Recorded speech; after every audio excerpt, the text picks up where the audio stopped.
not like that. So I do have a mask of it around my ears. Would you rather that? Nope. Oh, there, you just did it. If I touch nothing. Great. If I touch nothing, I think we're okay. Yeah. Okay. Glenn? We need someone sitting here.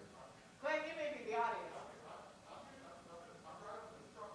I mean, No, that's not one. no, we don't want front row. And I'll kick you. We don't want front row. No, we're not starting yet. We're waiting No, for. I'm not worried about that. I just think that's very I fun. am so interested in having this conversation. If nobody comes, will be. No, it isn't. I'm glad you're doing it, Martha. It's so nice to see I'm you. so glad to see you. If you can't touch me, I'm too wired up. It's okay. Hi. We'll just say hello to you. I think they're terrified I'm going to knock this thing off because I'm I not. guess when we tell people how to wear masks, there's so many people that COVID. Is that- I'm freaking out because I'm Let's get that. I'm having to uncover, I guess, this sometimes. And Susie. Is that what happened with Susie? Susie Block has No, COVID. no. John Eisenberg has COVID. Oh my gosh, I was hanging out with John on Friday. You were? Yeah. He's got COVID. Remember they skipped Shabbat to go to my party? And you, of course, wearing masks. Correct. Well, I don't get these people that don't wear, like, we're in a this air circulation here is unbelievable, and they're zapping everything. So this is a pretty good venue. But and then Jim Gerson got COVID because, interestingly, evidently they're involved with supporting not Hillel, AU Chabad. Oh, So they're involved in it, so they went to one of their services at this, I think on Rosh Hashanah day, and to make a long story short, I think that's where they got it. wow. Oh, wow. I don't know how you don't get it in these gatherings where very few people are wearing masks anymore. It seems like it's just bound to happen. I had my third booster, and I wear my mask a lot. Come on, Kevin. I'm gonna go get my third booster and my flu shot. You got those together, right? No, I did something different, but I would recommend that. I got the bivalent. I got my bivalent That's booster. what it was. That's great. And then the next week, I got my flu shot and my pneumonia shot. Oh, that's I got my pneumonia already. You can do the COVID. You're too young for pneumonia. Right, but you do the COVID and the flu. Yeah, my kids did it. Yeah, that's what I want. I got just it. get both. I didn't get my flu shot. Get it over with. Yeah, My big problem was this arm is still so bad. yeah. I didn't want, then I ended up with both arms because I couldn't do anything. Yeah. That was ridiculous. Yeah. But I do feel supercharged, you know? Yeah. I want to feel Good to that see you. How are bubble you? of protection all around me. I wanted it as much as I could get. That's just how I am. If it's available, Absolutely. I'm in for it. Hello, I knew you would come, sweetie. Thank you. Hi.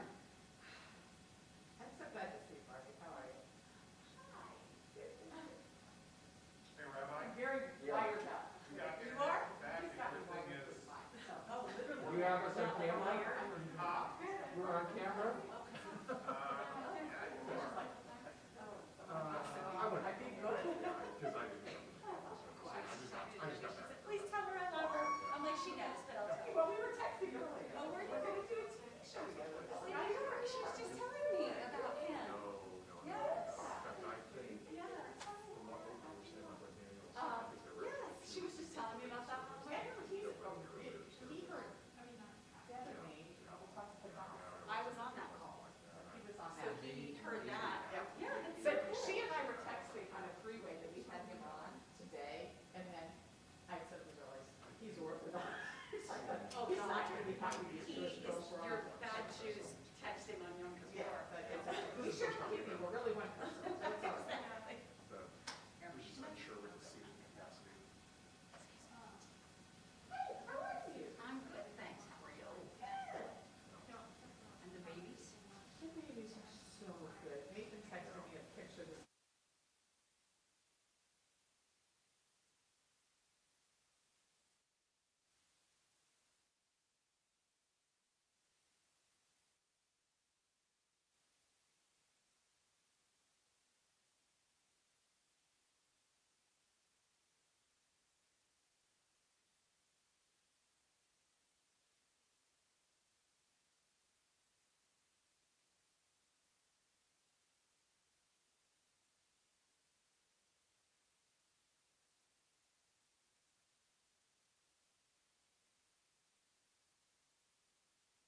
and it's so engaging.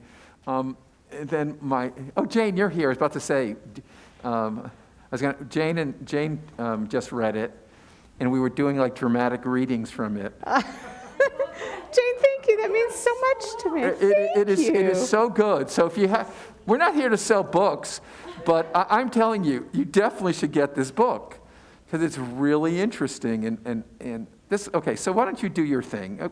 We know why we're here. You have to have another, I would love to have you sign my book, but it's Yom Kippur, so I wouldn't ask you. But how about if I do it, wait, on Shabbat? No, we will find a date. We'll find a date. Yeah, Jane, thank you. We'll find a time. So Martha tells about this journey of being a living organ donor, which is, I guess, rare. I mean, and why she did it and how she did it and the obstacles for doing it. She's going to talk a little bit, and you can talk as long as you want. And then I'm going to ask you a few questions. It's going to be very informal. But thanks for coming. Thanks for having me. Okay, I appreciate it. And thank you all so much for wearing masks. I think in addition to everything else done, and I have new premature twin grandsons, and in order to protect them, we have been very careful. So thank you so much. I appreciate it. And so do their parents.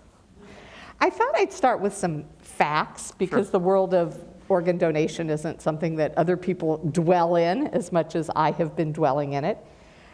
To give you a sense, last year, there were 19,184 kidney donors in the United States, living and deceased. And they resulted in 24,669 transplants. So why are there more transplants than donors? You all know the answer, because cadaveric donors can give 2 kidneys. Living donors can only give 1. So you get a little bit more juice out of a cadaveric donation. That's not true for hearts, right? Hearts are 1-to-1. Of those 19,000 donors, 13,214 of them were deceased donors. And that was the 11th annual record in the United States.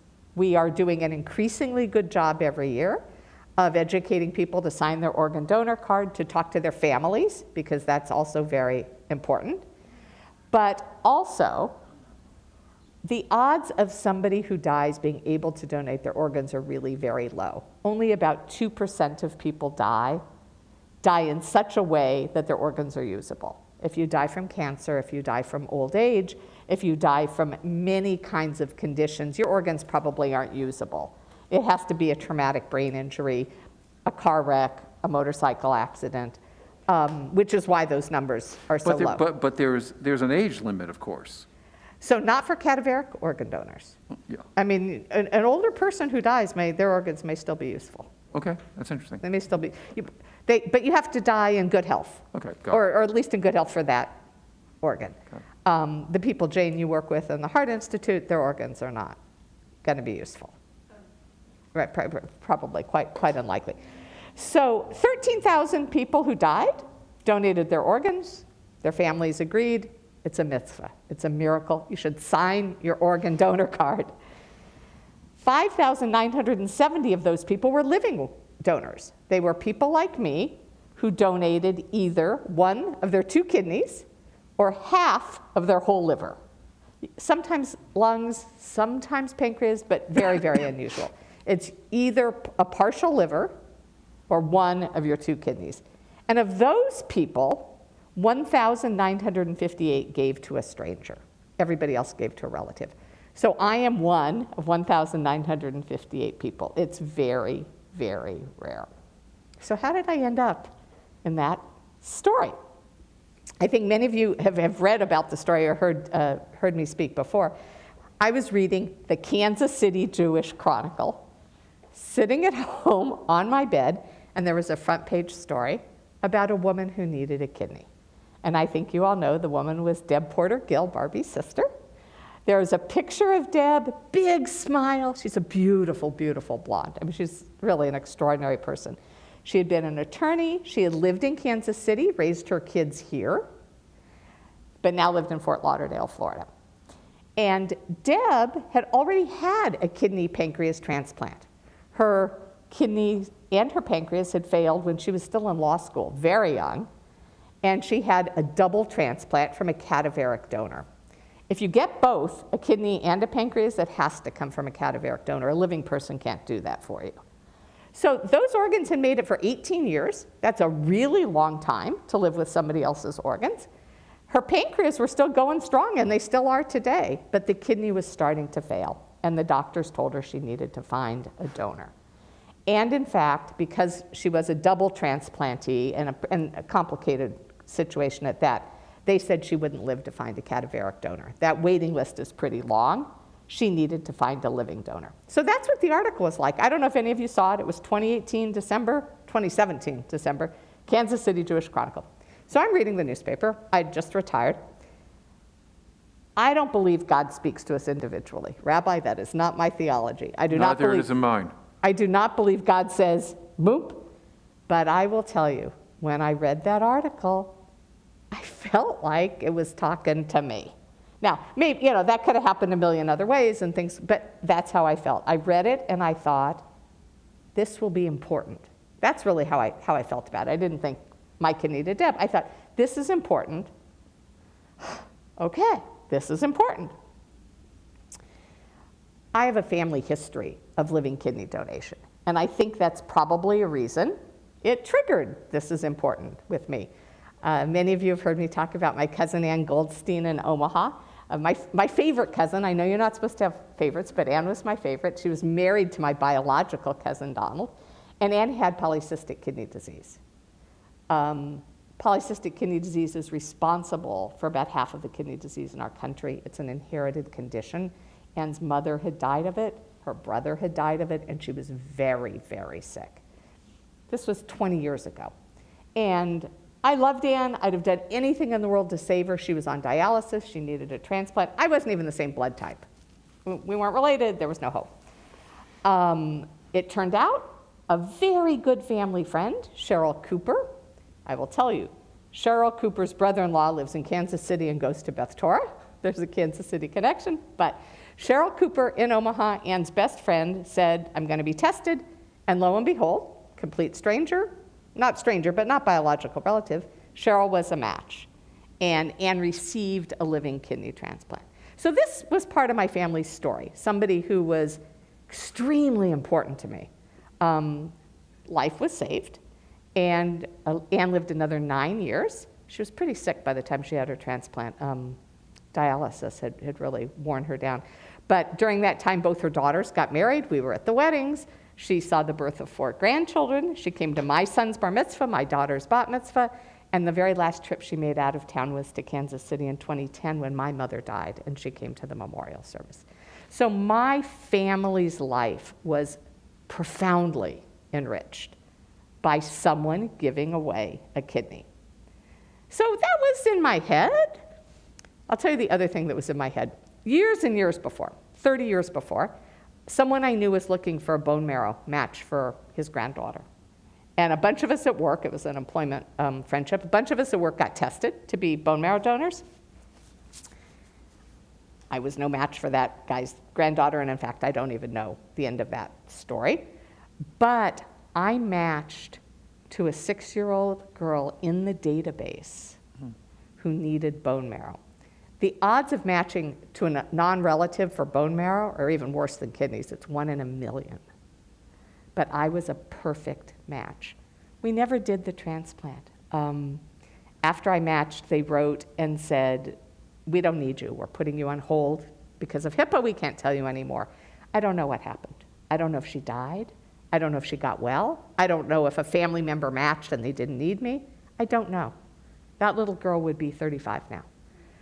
But that story stuck with me. I mean, that was before email. But when I opened the letter and said, congratulations, you are a perfect tissue type match to save a 6-year-old girl, I never got over the adrenaline rush of that. And right before I read the story about Deb, literally the month before, I got a letter from the Bone Marrow Donor Registry. You've aged out. You get too old to donate bone marrow. On your 60th birthday, you're out of there. They take you off the database because bone marrow ages.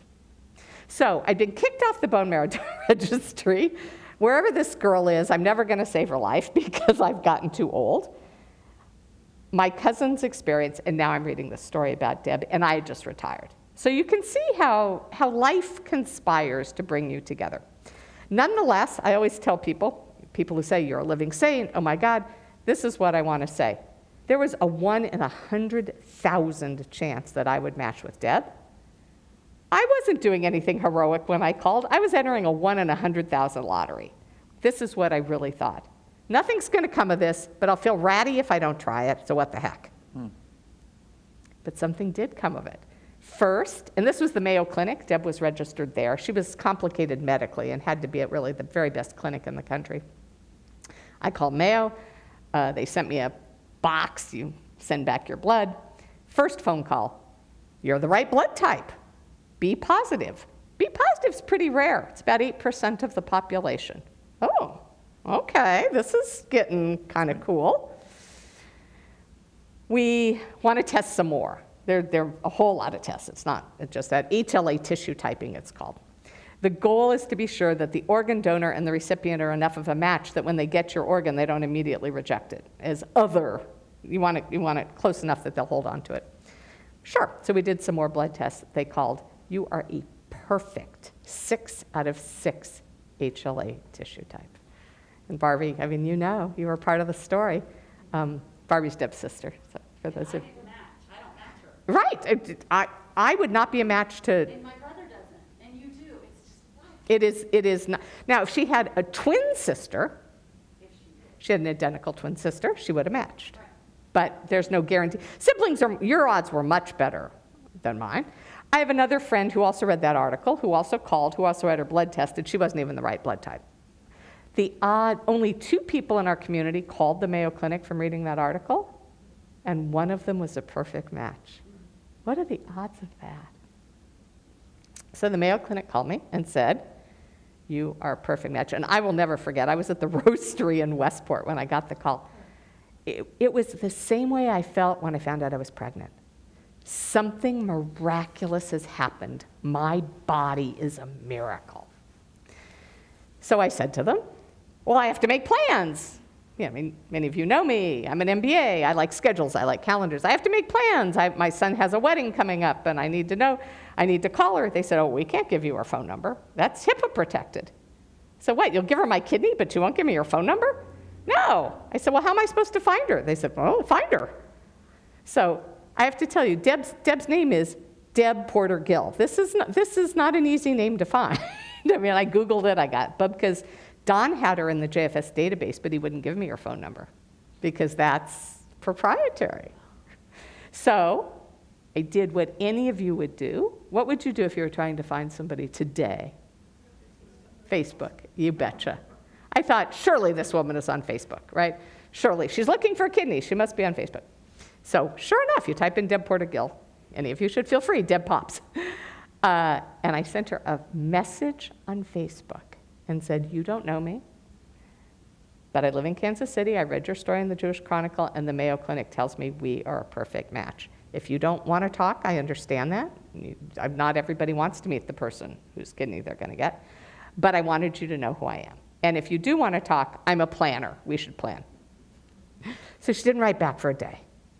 And I was freaking out. I thought, oh my God, I've scared this woman to death. She thinks I'm a stalker. She thinks I'm crazy. Next day, I got a message. I was on an airplane flying to Kansas City to see my parents when I got your message. I couldn't call you. I was crying. But I'm in town. Would you like to have lunch? So I had to think, do I want to have lunch? I mean, of course I wanted to have lunch. Come on. I mean, wouldn't you? Yes, of course you would. So I said, yes. And then she wrote back and said, this is going to be weird, so can I bring my boyfriend? I said, yeah, I think you should bring your boyfriend. I think that's a good idea. I have to tell you, Deb's boyfriend is a really gorgeous, smart, cool guy. So it was really good he got to come. It was as if I'd known her all my life. Deb is, she's funny and she's smart. And it turned out she'd worked with abused and neglected children in the Jackson County Prosecutor's Office. I'd worked with them through the foster care system. We had a lot. We had a lot in common. Talk. And at one point I stopped and thought, this person I'm talking to, we are both going to undergo surgery to see if we can save her life. That's what we're trying to do here. But really, it was just talk. Do you know this person? Did you go to Beth Torah? Oh, New Reform. My sister's in New Reform, so are my parents. I mean, you know. I'm gonna shortchange what happened after that, but I will tell you, it took 9 months in the end for my left kidney to be successfully implanted in Deb. It was a remarkable success. I had no negative outcomes whatsoever. I was out of the hospital in 2 days. 4 days later, Don and I got in the car and drove home. The only reason we couldn't come home sooner is we were so far away. It would be hard to, you know, I did have an incision. But even the 2 days after surgery, I was walking down to the condo where Deb was staying, and we had pancakes. It was a tougher recovery for her. It's much tougher for the recipient. There's a lot that has to happen for their body to accept a new kidney. 4 weeks later, Don and I went to New York City. I saw 3 Broadway shows, and it's been 4 years. Our anniversary date is September 28th, so it's been 4 years and about a week. And I just saw my primary care physician, and he always runs the same labs. He used to be Deb's primary care physician. Did you know that? Dr. Dunlap. He's my doctor. Yeah, my doctor. Early in the process, I called my doctor and said, it occurs to me I should probably ask you if you think I'm healthy enough to donate a kidney. And he said, yeah, what's going on? I said, there's this woman, her name's Deb Porter-Gill. He said, Deb Porter-Gill? This is not a Jewish man. I said, Rabbi, doctor, you didn't read about it in the Chronicle. He said, I'm not supposed to tell you this. She was my patient for 20 years till she moved. Oh, I can't believe you're going to save her life. I mean, all these little connections. So I had my annual physical last week, and my kidney numbers are back to normal for 2 kidney person. And he thinks I'm going to live to 100. I should call my financial planner and let him know. There were a lot of hiccups in this process. The Mayo Clinic does this as a business, and they manage a lot of people. I'm a pretty customer service, demanding-ish, tightly scheduled, pretty neurotic, OCD kind of person, and I felt like there were a lot of problems with the system. I felt like there were a lot of things that could have been done more effectively, that if somebody's actually offering to give up a part of their body to save somebody else, you might treat them, you know, as nicely as you would a financial donor, Daniel. Think of the things we do for our financial donors. And there were some stigma issues. I can say this because if you read the book, you'll know, but I am an occasional recreational marijuana user, and this was very upsetting to the Mayo Clinic, and they made me talk to a substance abuse counselor. Because, you know, God forbid I should be a drug addict. And that was a big problem in your book. It was a big problem. Because they wouldn't let you. Because they didn't have any. Don and I went to Rochester Mayo's at Rochester, Minnesota. It's about 6 hours away, for a 3-day evaluation. I had 25 appointments. By the time you donate a kidney, you are the healthiest person in the world. And I said, sure. I talked to a substance abuse counselor. I thought, this could be a lark. They didn't have any appointments. They wanted me to come back a second time. And they didn't do telehealth because it was before COVID. I talked my way out of it. And one of the things I say in my book, and I say when I speak publicly, I believe I talked my way out of it because I am articulate and more than middle-aged and affluent, and I speak English as a first language, and I'm white. I do not know that a 35-year-old black guy with dreads trying to save his mother's life with a donation would have been let off the hook the way I was. I think my privilege bought me a lot.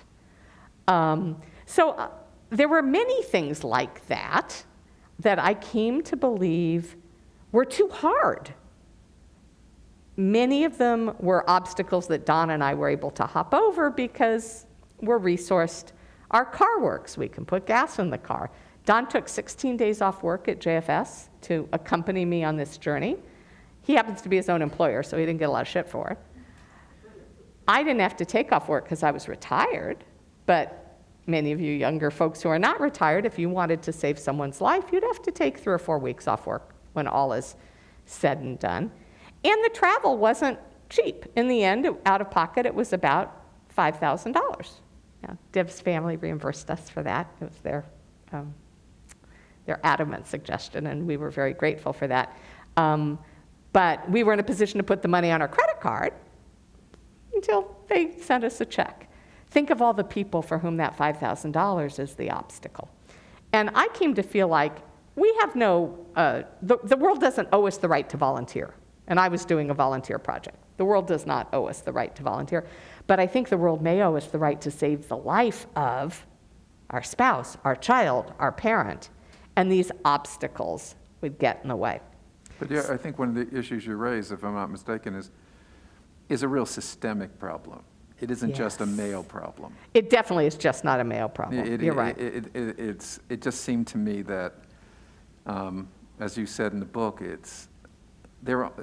especially when you raise the issue of you weren't happy, and I can imagine you saying it very quietly, of course. Yes, of course. No, but it was, and you were wondering, are they going to take it seriously?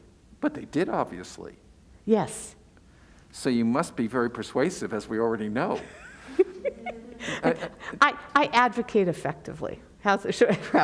But that's, I mean, I don't know, I mean, you kind of implied it in the book, but you were pissed off. Yeah, I was pissed off. I thought, I'm trying to give you guys a kidney to save your patient's life here. Come on, ease up, make it a little easier. So I was complaining quietly to a girlfriend of mine who is both a physician and an author, and she said, you need to write a book. I said, Perry, I'm not going to write. You need to write a book. You have something to say, and you are the person to say it. You have a Harvard MBA. You understand business. You understand institutions. You understand financial arrangements. You are an author. I've written other books. You did donate a kidney. You have time on your hands. Write a book. So I did. And I think many of you probably know my co-author, John Lantos. John and I, at the time, were co-congregants at Beth Torah. John ran the Bioethics Center at Children's Mercy for many years. So a pediatrician, a bioethicist, he understood this world. And I thought it'd be easier to get published if I wrote it with a doctor. And I was right. It's hard to get a publisher. But because I had John's name, Cornell University Press, an academic publisher, picked us up. It's funny, they published the book because of John, but they put my name first. And he was very nice about it, but I was really glad they did. Well, you wrote most of it. Most of it is most. I had the word count. You had the word count. So since then, John and I have given over 35 academic talks, all on Zoom, because the world is the current world. I was telling Daniel, this is the first time I've gotten to speak publicly since the book was published. Everything I've done has been online. But some important places: University of Chicago Medical School, Johns Hopkins Bioethics Center, Stanford, University of Chicago, University of San Diego. We've had the opportunity to talk to a lot of transplant clinics, and I hope start to raise the issue that if we want more kidney transplants in our country, and we do, 12 people die every day waiting for a kidney, then we need to make it easier and systemically simpler for people to do this. So that's what I've been doing since then. I've kind of been on the road talking. Talking's easier than giving away a kidney. Yes, I just have a couple questions, and everyone can ask questions. But did the fact that the person needing a kidney was Jewish make a difference? It's such a good question. I have asked myself that a million times, and this is what I think. You never know, right? Mm-hmm. This is what I think. I would like to think that I would have happily given a kidney to someone in my circle who is not Jewish. Mm-hmm. Someone from work, teacher, one of my kids' teachers. I can think of many people in my life who are not Jewish, who I would like to think I would have given a kidney to. But the world is such that I was much more likely to know about somebody who was Jewish. Someone in my synagogue. I was reading the Kansas City Jewish Chronicle. I wasn't reading The Call, the African-American newspaper. I wasn't reading Dos Mundos, the Latino. I was reading about my own community. But there's a man I worked with at Jackson County CASA, an African-American Muslim man. If he needed a kidney, I'd have been happy for him to have my kidney. I asked if it was more likely that we matched because we were both. I mean, Deb's not a Jew by choice. I'm not a Jew by choice. So we both have the same Eastern European, Ashkenazi. And they were kind of like, maybe. But people match internationally. They match cross-culturally. Color doesn't seem to matter. So they didn't really think, not so much. But I will say it was more fun because she was Jewish. When I said to Deb, oh my God, I think this is Basheret, she knew what I said. I got a text from her this afternoon. I was telling Barbie, she said, good Yontif, right? If I donated to the Muslim man, he probably wouldn't have said good Yontif. And real quickly, I'll tell you another side story. Our first surgery attempt was not successful. And if you read the book, that's some of the great drama to the thing. Deb and I got to pick our surgery date, and here's the date we picked, 9/18/18, because we thought with a double high, this was had to work. Plus the date worked for other reasons, and it was 2 days before Yom Kippur. It looked like a good date. It turned out that Deb was too sick. The night before, we both were up in Rochester. I'd passed all the tests for the night before. They checked her into the hospital the night before, and they became concerned she wouldn't survive the surgery. And so they called me. The nephrology fellow, who did not speak English as a first language, called me and essentially tried to communicate to me that my surgery was off at 9 p.m. Would you like to? The first thing out of my mouth, I already took the laxative. It was literally all I could think, oh, this isn't going to be good. I said, can I talk to Deb? He said, she's crying. You can't talk to her. I said, can you tell me what's going on? No, HIPAA. They said you can call your donor coordinator in the morning. They'll tell you what's going on. And when I did call the donor coordinator, and what we learned is Deb was too sick. They needed a week to see if they could get her well enough. Now, you all know the end of the story, so you know they did.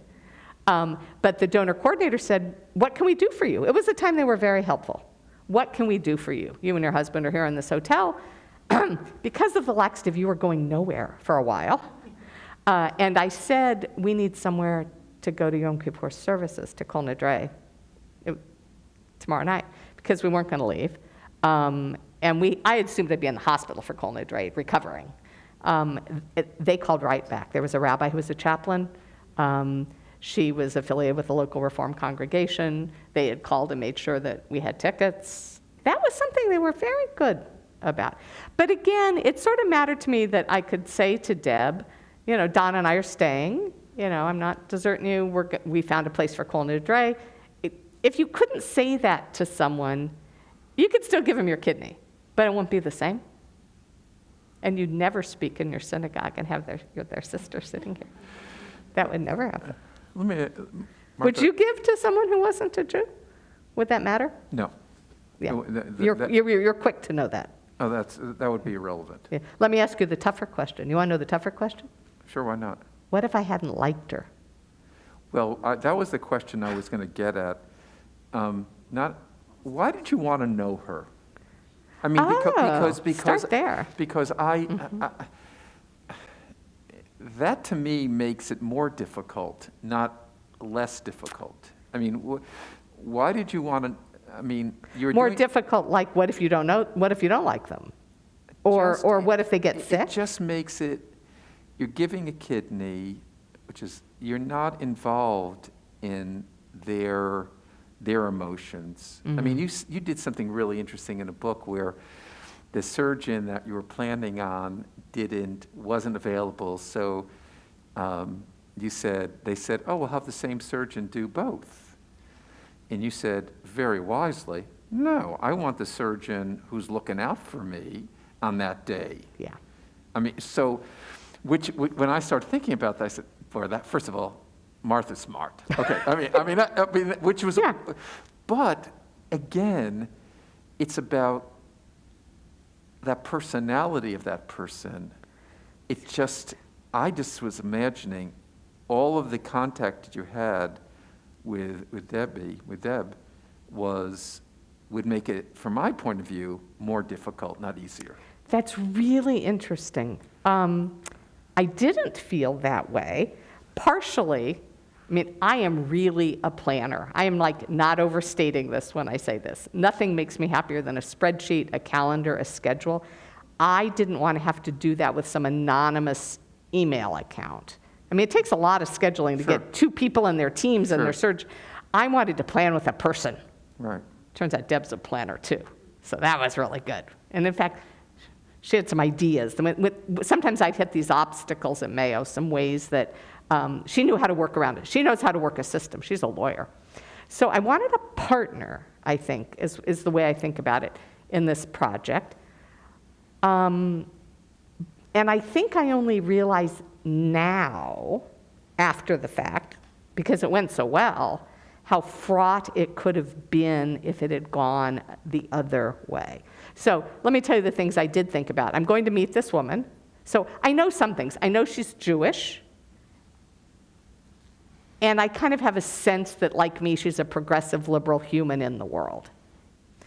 But what if I got there and found out she was an anti-Semite? Probably not. What if I got there and found out she was a homophobe, right? Something I cannot abide.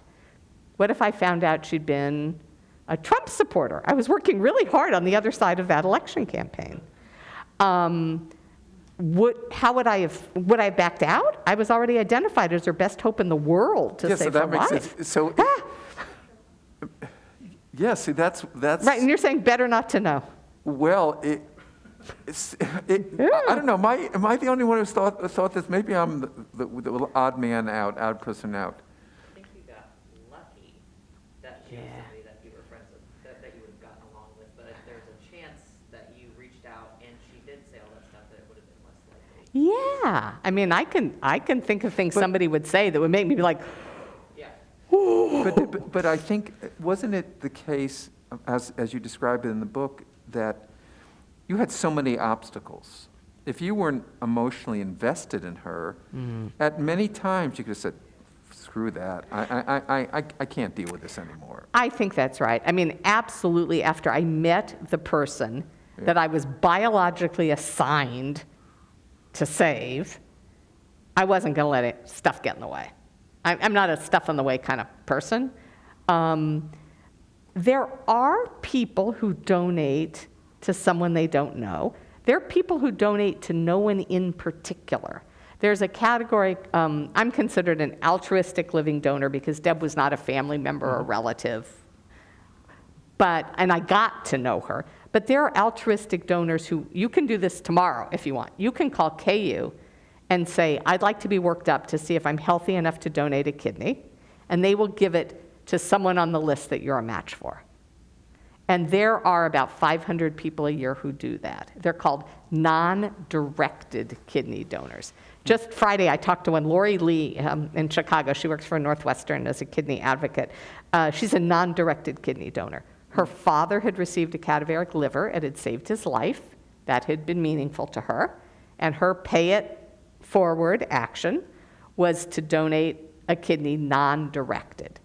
Those kidneys go to the pool, and they're allocated to the first person who comes up who's a match. And she and I talked about it, and she said, I kind of envy you knowing where your kidney went. I said, did you never find out where your kidney went? She said, I wrote a letter, the transplant clinic sent it, they never wrote back. Because that wasn't a deal. I said, how did that feel? She said, it's taken me a long time for that to be okay. She said, my mother taught me to write thank you notes. Interesting. To write thank you notes. It's really interesting. So here we were, two people who had done each of those experiences. We both talked about, at that time, here's the tough one, what if Deb had rejected my kidney? That happens not all the time, but it's not an impossible thing. Then I would have known that person, whereas if you just throw your kidney over the wall and hope for the best, it's a little bit like you can give money to JFS and they will help people without resources, or you can literally find a family and support them. And then you know if it doesn't go well or if something happens.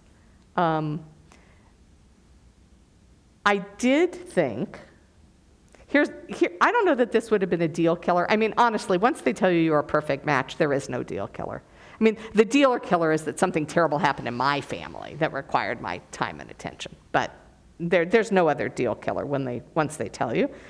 But if I had believed that the person I was giving a kidney to would be non-compliant with their medication, I don't think, it would have been careless with my gift. That strikes me as a deal killer. One reason I was really lucky that way, I was Deb's second transplant. Deb had been taking these meds for 18 years. Most people don't keep a cadaveric kidney that long. I knew she was good at this. I'd chosen someone, we had been chosen together, who wasn't going to be careful. So, to give your kidney to somebody and then find out that they're smoking 3 packs of cigarettes a day, running around having unprotected sex with HIV-positive people, there's all kinds of risks, getting on a motorcycle without a helmet. You could feel that your gift was being disrespected. They don't assess a person that they're going to give a kidney to or stuff like that? Well, they do, but people lie all the time. And they change. And I think new organ recipients, the medication regime to keep a foreign organ in your body is significant. I don't know, 15, 20 pills a day, right? I remember seeing Deb's pills out on the table. There are people who think they can do it, and then they can't. I think it's more like that. But anyway, yeah, wasn't I lucky? Let's do some questions. Yeah, Michael. It's always been my conviction that there's absolutely no reason why you wouldn't include in your will donation of your organs. Do you agree with that? I know that there are people who choose not to, but I think it's a moral imperative to do it. I recognize there's some religious traditions for whom that's uncomfortable, and I think particularly in Judaism, it's a moral imperative to save a life. We talk about that. Valid reason not to. And it's more than just signing your organ donor card. You really do have to talk to your family. In a hospital setting, they will not use someone's organs if their family says no matter what you have written down. I mean, you may think this is like where your money goes and they have to follow the law. An organ procurement organization absolutely requires family consent.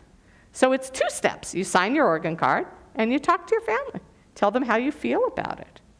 Yeah. I have a question about that. You had said that you spoke with your children, because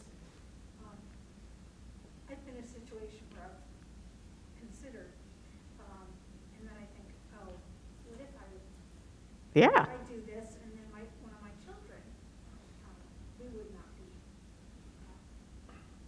our blood types are different. You can't save our rabbi. I'm a B positive, though. Are you B positive? Rabbi. Well, I hope you don't need my kidney. I want to be treated very Yay. nicely because We're very special people. Well, I guess. So, Jane, that's a really good question. So people said to me, what if one of your kids needs your kidney someday, and you'll have given it away? And I think that's a concern, but it's not really a very logical concern, as follows. Kidney disease does not run in my family. My cousin who had kidney disease is not biologically related. The odds of one of my perfectly healthy children, now 27 and 30, needing a kidney I'm 65 now, probably maybe 70 age out. The odds of them needing a kidney in the next 5 years are infinitesimal. I'm not a match for Dawn. It didn't seem like anybody I knew needed a kidney. And in the end, this is the framework I put it in, that feels a little bit to me like saying, I'm not giving any money to charity because my kids might need it someday. We give money to charity all the time, and maybe my kids will need it someday. But what they really need is to see us acting like good people. I will tell you, I learned something later researching the book, which I didn't know then, but I'll tell you in case any of you know anybody who's ever interested in this. There are ways to donate a kidney where they will give you a voucher that you can then give to someone else to use to get a kidney. Does that make sense? So the National Kidney Registry and the Alliance for Paired Kidney Exchange both do that. So I actually have a friend who's donating a kidney at KU in the next couple of weeks, anonymously. She's just given it, and they're going to give her a voucher. And we have another friend who needs a kidney who will get that voucher, and then she'll get the next up in the system. So there's actually a way to protect your family. I wish I'd known that, because my kids don't need my kidney. I'm getting too old, but a voucher doesn't age out. But again, the odds of a family member needing a kidney in a family without a history of kidney disease is pretty low. So you get the voucher after you give? Yeah. Yeah. What do you think? I mean, you kind of allude to it a little bit in the book about the market incentives for giving kidneys. Yeah.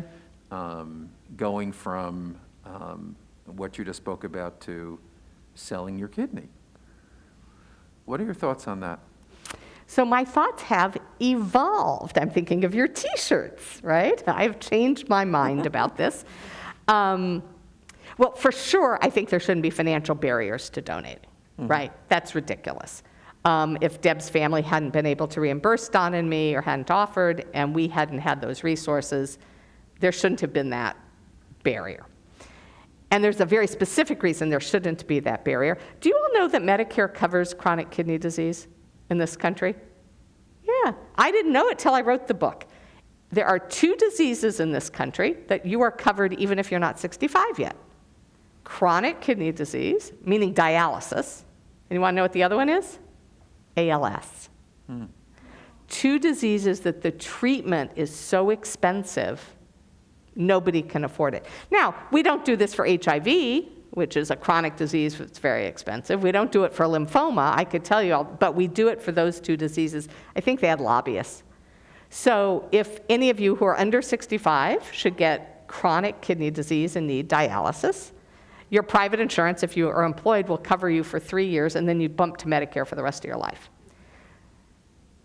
Medicare covers all kidney transplants. Deb had private insurance. If you have private insurance, that's covered. But most people by then are already on Medicare.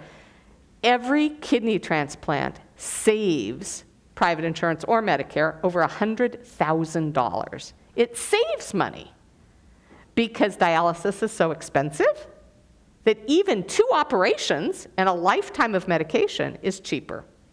So my kidney donation saved Blue Cross Blue Shield $100,000, cost me, reimbursed, $5,000. That's not right. So I came away thinking, financial barriers should go to neutral. The insurance companies should pay for everything. They should have paid for my Marriott hotel and my cat sitter and Don's days off work, right? Because I saved that insurance company a lot of money. And oh, by the way, probably made some money for the transplant surgeon and the Mayo Clinic and the nephrologist, right? The only person who's kind of getting screwed financially in the deal is the donor. Doesn't make sense.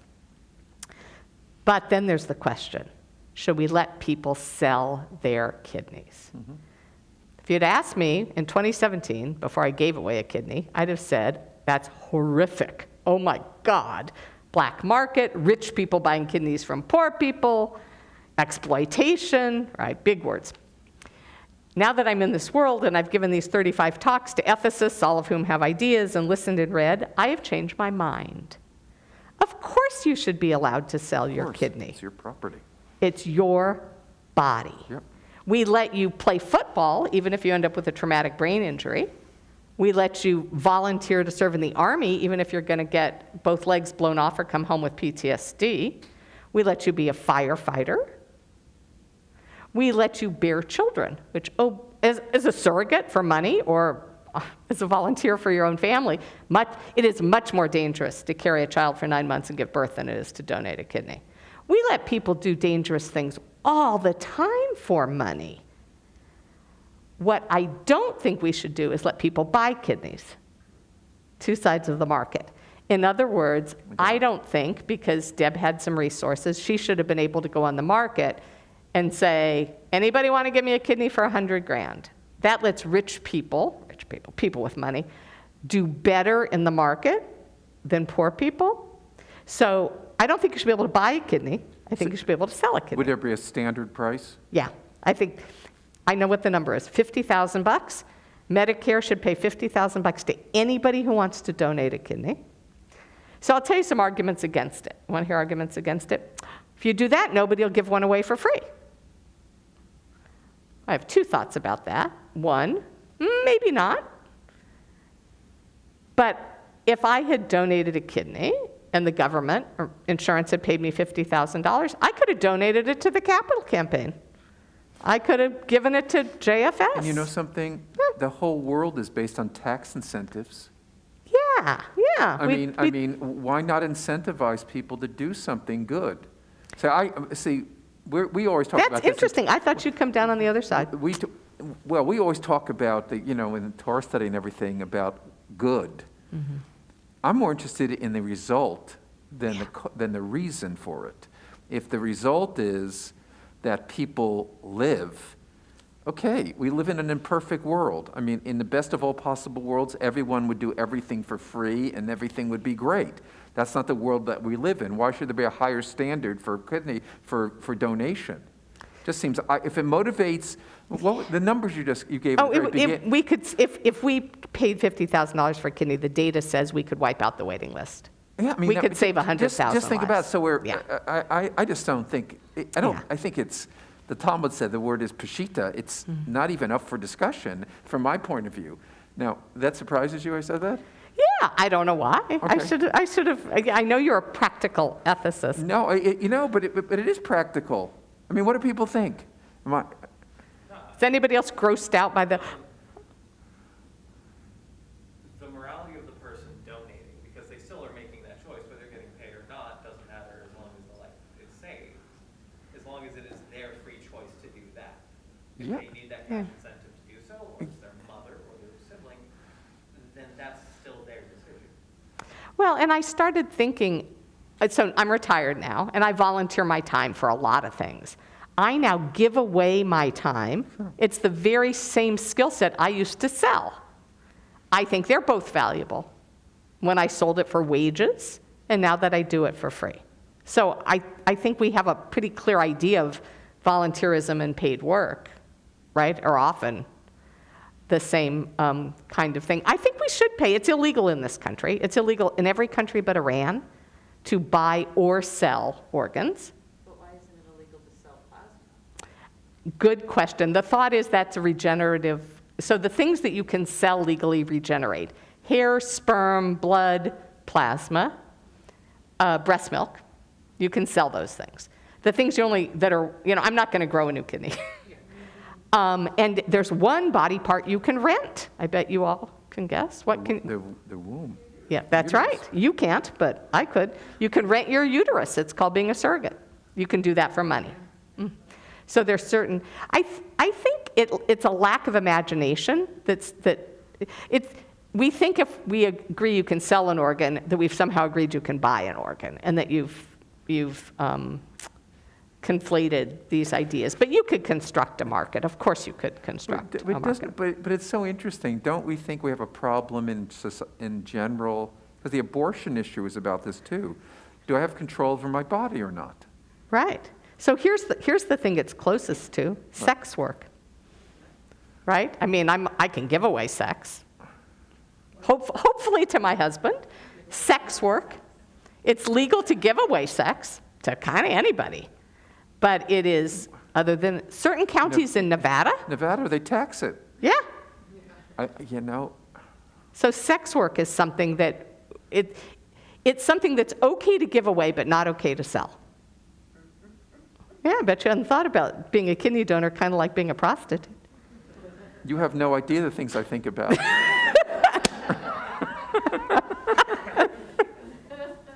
So they kind of, they follow the same markets. Just the other day, for the first time, I was reading about women who sell their breast milk. So that's also, that's repugnant to us. It makes us uncomfortable. And I think organs have the same thought. But think about a woman for whom that's her best. Was something very, that was something part of our society. And we forced enslaved women to give away their milk. We forced black enslaved women to nurse the white babies of the household. But it seems to me, why should you all know I used to work in the poverty community in the foster care system. There are women who work 3 jobs during COVID when it really wasn't safe to feed their families, and we say that same woman can't sell a kidney for $50,000 and support her kids for a couple of years? Our morality is iffy. So shall I tell you another good question some people ask? Go ahead. Why don't more people do this? Why don't more people do this? So I have thought a lot about it, and I think 3 answers. One is it's inherently icky. Like, ew, ick. Okay, get that. Yeah, and that's the same reason a lot of people don't donate blood, which is another, I know that's an important mitzvah for you, Rabbi. So that's one reason. 2, there are these obstacles, like how many people can afford to miss 4 weeks of work, right? Glenn, they wouldn't be happy at Rockhurst, right? You were on sabbatical. That would have been the only time I could have done it. Yeah, I don't think it's a coincidence that I did this the year I retired, not when I was trying to run Jackson County CASA. So there are barriers. And I think the other reason is we have an overinflated idea of how dangerous it is. So I had to do some research. I was going to tell my husband I wanted to do this. I thought I better know some stuff. Almost nobody dies on the table donating a kidney. But that's what people are afraid of. When I told people I was going to do it, they said, oh my God, you're going under the knife. What if you die? I was thinking, well, I've already had my gallbladder taken out and my tonsils, and I had a plate put in I've been like under the knife a few times, and nobody freaked out about it. Nobody freaks out when you say I'm getting my gallbladder taken out. These are essentially the same operations, right? These are both things in your abdomen that have to come out. The only difference is nobody cares what condition your gallbladder is in when it gets out. And they're very careful with your kidney. But other than that, it's certainly an easier operation than a C-section, right? My kidney is not the size of a full-grown child. So it's not as dangerous. People think it's dangerous. It's not. There's a risk of long-term end-stage renal disease, right? I'm operating on 50% kidney power, and that's a risk. And honestly, if one of my children now at 27 or 30 wanted to donate, I might caution them against it. Not to save someone they love, but from an altruistic standpoint. I'm 65. Maybe I got 20 more years to go on this kidney. It'll be fine. I don't know if I had to go 60 years. Sure. Does that make sense? So I actually think young people should probably not do this. Save the life of a sibling, of a family member, but it made sense for someone my age. Anyway, it's not that dangerous. But I'll tell you the other thing I've come to think, which I think was your sermon last night, kind of. There are 1 million mitzvot in the world. Well, or maybe it was this morning's sermon too, with the cards, right? There are 1 million mitzvot. My husband runs an agency that runs on mitzvot. I used to work with foster kids. Think of the people who take in foster kids. This is just one. It happened to be the one that spoke to me because of some family stuff and because I read it in the newspaper and because I was healthy enough. But I think honing in on a single mitzvot is an act of altruism and forgetting all the other stuff. Professor? We have like 2 more minutes. Well, thank you for talking with us and sharing your story.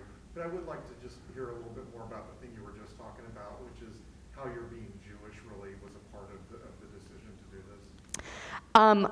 I don't know that it was explicit. I don't know that I sat there and thought, should a Jew do this? But I think being raised in this tradition, subscribing to this tradition, I had a sense that saving a life was a very powerful thing. I knew that if I told my husband I wanted to do this, he too, as part of this tradition, would feel comfortable. At the Mayo Clinic, when they were going through all the tests and all the things, they also put you through a whole psych regimen to be sure you're not crazy. They want to be sure you won't kill yourself after you do this, and they also want to be sure you won't stalk your recipient. They're very worried about these things, or become a drug addict. Right, they want to be sure that you're stable to do this. And they said, so they say, you know, what made you think of this? I said, Kansas City Jewish Chronicle, right? It's right there. That's how I got into this. And I said, he said, oh, that makes sense. And I said, are a lot of people who donate religious? And he said, almost everybody who is a living donor belongs to a faith community. And I said, so what's that about? And he said, well, I think people who do this, he said, here's the one characteristic of people who do this. They're optimistic. They believe the outcome will be good. That's closely tied to a spiritual life. So I thought that was pretty, it's not that they're Jewish or Mormon, but they're something.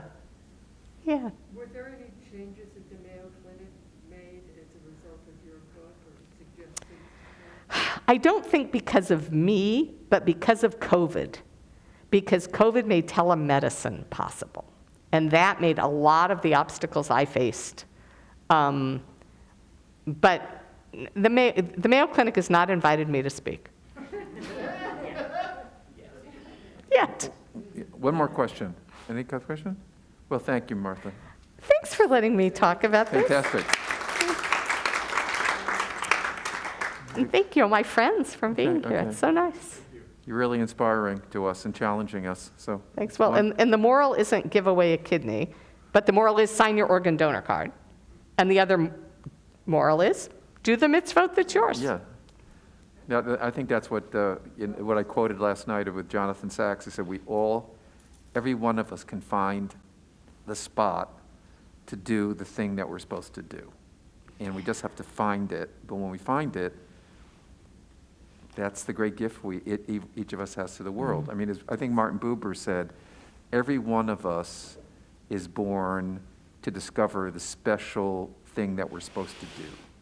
And you did something incredible. I mean, you set a very high standard, so thank you. You know, I might not have matched, right?